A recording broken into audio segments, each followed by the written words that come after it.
Bugün qürur hissi ilə deyə bilərəm ki, biz Silahlı Qüvvələr gününü müzəffər ordu kimi, qalib halk kimi qeyd edirik. Hüner gösterip hüner ver ordumuz, savaşarak fethedir zirveleri.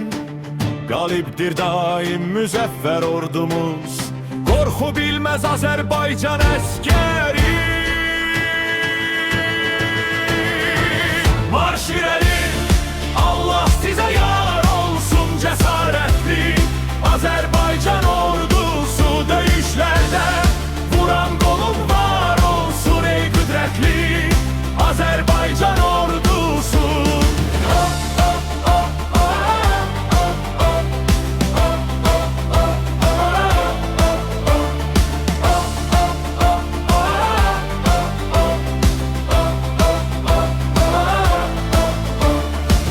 Misli olmayan galebe kazandı, azad oldu müqəddəs torpağımız.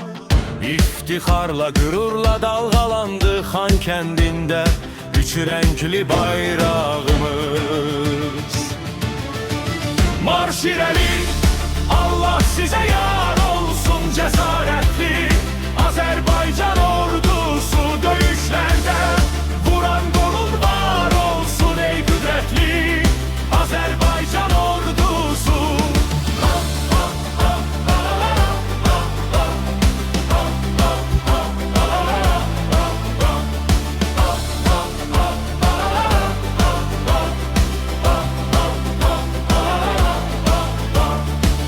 Dövüş meydanında hiç vaxt yenilmez, zəfər yab olub sən